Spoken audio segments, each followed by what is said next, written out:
अस्सलामु अलैकुम दोस्तों, आज का ये वीडियो सिर्फ एक जानकारी देने वाला वीडियो नहीं है। ये एक ऐसा सफ़र है जो इंसान की पूरी ज़िंदगी बदल देता है। ज़रा सोचिए, आप एक ऐसे मुकाम पर खड़े हैं जहां लाखों लोग एक ही लिबास में हैं। ना कोई अमीर, ना कोई गरीब, ना कोई बड़ा, ना कोई छोटा, बस एक ही पहचान है, अल्लाह का बंदा, और सामने है वो मुक़द्दस घर जिसे देखने के लिए दिल सदियों से तरसता है। आज हम बात करने वाले हैं हज की, और सिर्फ ये नहीं कि हज कैसे किया जाता है, बल्कि ये भी कि हज क्यों किया जाता है और इसका असली मतलब क्या है। हज इस्लाम के 5 स्तंभों में से एक है और हर उस मुसलमान पर फ़र्ज़ है जिसके पास इतनी ताकत और माल हो कि वो इस सफ़र को पूरा कर सके। लेकिन हज सिर्फ एक फ़र्ज़ नहीं है, ये एक इम्तिहान है सब्र का, नीयत का और अल्लाह से मोहब्बत का। क्योंकि यहाँ इंसान अपनी सारी पहचान छोड़ देता है। ना कोई ब्रांडेड कपड़े, ना कोई शोहरत, ना कोई घमंड, बस 2 सफ़ेद कपड़े और एक झुका हुआ दिल। अब सोचिए, जब कोई इंसान पहली बार मक्का की ज़मीन पर कदम रखता है तो उसके दिल की हालत कैसी होती होगी। आंखों में आंसू, दिल में अजीब सी खुशी और एक ही ख्वाहिश, या अल्लाह, तूने मुझे अपने घर बुला लिया। अब हम हज के असली सफ़र की शुरुआत करते हैं। सबसे पहला कदम है एहराम। एहराम सिर्फ कपड़े बदलने का नाम नहीं है, ये अपनी पूरी ज़िंदगी को बदलने का ऐलान है। जब एक आदमी एहराम पहनता है तो वो दुनिया की हर दिखावे वाली चीज़ को पीछे छोड़ देता है। 2 सफ़ेद कपड़े जो ये याद दिलाते हैं कि एक दिन हमें इसी तरह कफन में लिपटकर इस दुनिया से जाना है। औरतें भी सादा लिबास पहनती हैं जो सादगी और परहेजगारी का प्रतीक है। फिर आता है नीयत का वक्त, क्योंकि हर अमल की शुरुआत नीयत से होती है। दिल में कहा जाता है लब्बैक अल्लाहुम्मा हज्जन, और फिर गूंजती है वो आवाज़ जो पूरी दुनिया के हाजियों को एक कर देती है, लब्बैक अल्लाहुम्मा लब्बैक, लब्बैक ला शरीक लक लब्बैक। ये सिर्फ शब्द नहीं है, ये एक ऐलान है, या अल्लाह, मैं हाजिर हूँ, तेरे बुलावे पर हाजिर हूँ। एहराम की हालत में इंसान खुद पर कई चीज़ें रोक लेता है। ना बाल काट सकता है, ना नाखून, ना खुशबू, ना किसी से झगड़ा। क्यों? क्योंकि यह सिखाया जाता है कि असली ताकत अपने गुस्से को कंट्रोल करने में है। अब सफ़र शुरू होता है मक्का की तरफ, और जब पहली बार काबा नज़र आता है तो वो पल शब्दों में बयान नहीं किया जा सकता। दिल ज़ोर ज़ोर से धड़कता है, आंखें भर आती हैं और इंसान बस देखता रह जाता है। अब शुरू होता है तवाफ़, काबा के चारों तरफ 7 चक्कर।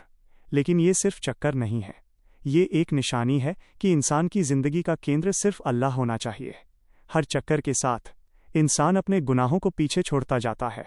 हर कदम पर दुआ, हर सांस में अल्लाह का नाम। तवाफ़ करते वक्त इंसान को ये एहसास होता है कि जैसे सारी दुनिया इसी एक बिंदु के चारों तरफ घूम रही है, और वो बिंदु है अल्लाह की इबादत। और इसी के साथ हज का सफ़र और गहरा होता जाता है। अब तवाफ़ के बाद शुरू होती है एक ऐसी इबादत जिसके पीछे एक माँ की मोहब्बत और यकीन की कहानी छुपी है। ये है सही सफ़ा और मरवा के बीच चलना। लेकिन ये सिर्फ चलना नहीं है, ये उस पल को याद करना है जब एक माँ अपने छोटे से बच्चे के लिए पानी ढूंढ रही थी। हज़रत हाजरा, एक ऐसी माँ जिन्होंने अपने बच्चे को रेगिस्तान में अकेला छोड़ते हुए भी अल्लाह पर पूरा भरोसा रखा। वो दौड़ी सफ़ा से मरवा, मरवा से सफ़ा, बार बार, बिना थके, बिना रुके, क्योंकि उन्हें यकीन था अल्लाह मुझे कभी अकेला नहीं छोड़ेगा। आज जब हाजी सही करते हैं तो वो उसी भरोसे को दोहराते हैं। 7 चक्कर लगाए जाते हैं। हर चक्कर के साथ ये एहसास गहरा होता है कि अगर नीयत सच्ची हो तो अल्लाह रास्ता ज़रूर बनाता है। सही के बाद बाल कटवाए जाते हैं। मर्द अपने बाल मुंडवाते हैं या छोटे करते हैं, और औरतें थोड़ा सा बाल काटती हैं। ये एक निशानी है कि इंसान अपने अहंकार को काट रहा है और एक नई शुरुआत कर रहा है। अब हज का असली सफ़र शुरू होता है। 8 ज़िलहिज्जा का दिन हाजी मिना की तरफ रवाना होते हैं।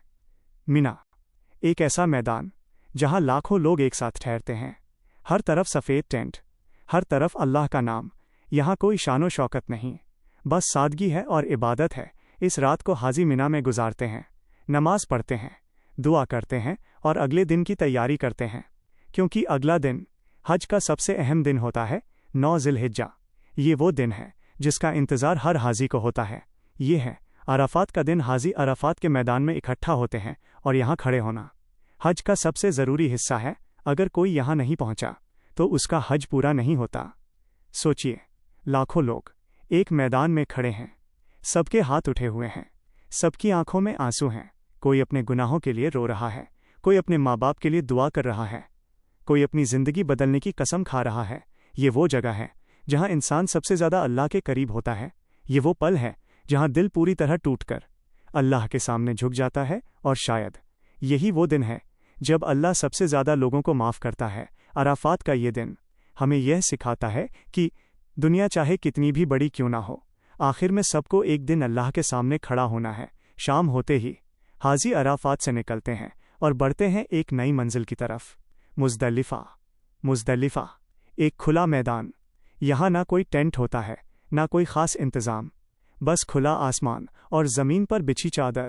حاجی یہاں رات گزارتے ہیں، آسمان کی طرف دیکھتے ہوئے، اللہ کو یاد کرتے ہوئے۔ یہ پل انسان کو یہ احساس دلاتا ہے کہ اصل میں ہمیں بہت کم چیزوں کی ضرورت ہوتی ہے۔ یہیں سے حاجی چھوٹے چھوٹے کنکڑ اکٹھا کرتے ہیں، کیونکہ اگلا قدم ایک بہت بڑی سیکھ دینے والا ہوتا ہے۔ مزدلفہ کی رات ختم ہوتی ہے اور ایک نئی صبح شروع ہوتی ہے۔ یہ 10 ذی الحجہ کا دن ہے، جسے عید الاضحیٰ کا دن بھی کہا جاتا ہے، لیکن حاجیوں کے لیے یہ صرف عید نہیں ہے، یہ ایک امتحان کا دن ہے۔ حاجی پھر سے منا کی طرف لوٹتے ہیں، اور اب آتا ہے وہ عمل جو ہمیں سکھاتا ہے کہ برائی کے سامنے جھکنا نہیں ہے، شیطان کو کنکڑ مارنا۔ رمی۔ منا میں 3 کھمبے ہوتے ہیں جنہیں جمرات کہا جاتا ہے۔ سب سے پہلے بڑے جمرات کو 7 کنکڑ مارے جاتے ہیں۔ ہر کنکڑ کے ساتھ کہا جاتا ہے اللہ اکبر، لیکن یہ صرف پتھر مارنا نہیں ہے، یہ ایک نشانی ہے اس واقعے کی جب حضرت ابراہیم علیہ السلام کو شیطان نے روکنے کی کوشش کی تھی۔ جب اللہ نے حضرت ابراہیم کو اپنے بیٹے کی قربانی دینے کا حکم دیا تو شیطان بار بار آیا اور انہیں بہکانے کی کوشش کی، لیکن ہر بار حضرت ابراہیم نے شیطان کو ٹھکرایا اور اسے کنکڑ مارے۔ آج جب حاجی یہ عمل کرتے ہیں تو وہ صرف شیطان کو نہیں، اپنے اندر کے گھمنڈ کو ختم کرتے ہیں۔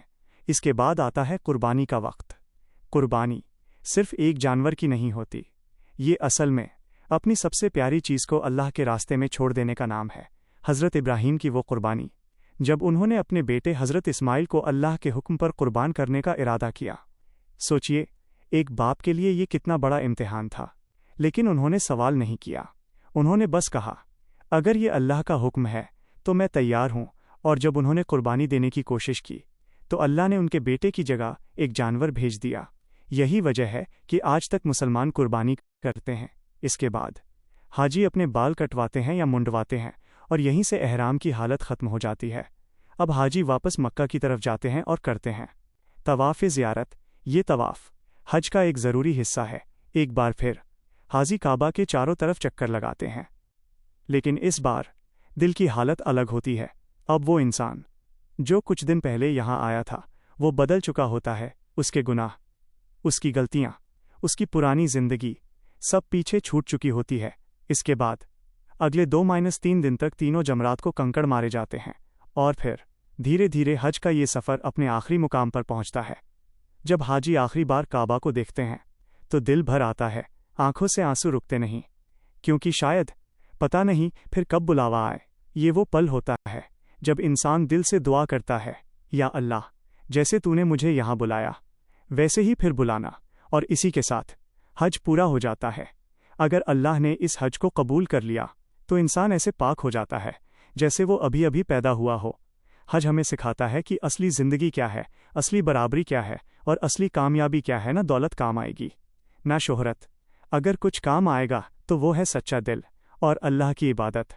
تو دعا کریں کہ اللہ ہم سب کو حج کرنے کی توفیق عطا فرمائے اور ہمارے گناہوں کو معاف فرمائے۔ اگر آپ کو یہ ویڈیو پسند آئی ہو تو لائک ضرور کریں، کمنٹ میں لکھیں لبیک اللہم لبیک، اور اس ویڈیو کو شیئر کریں تاکہ اور لوگ بھی اس خوبصورت سفر کو سمجھ سکیں۔ اللہ حافظ۔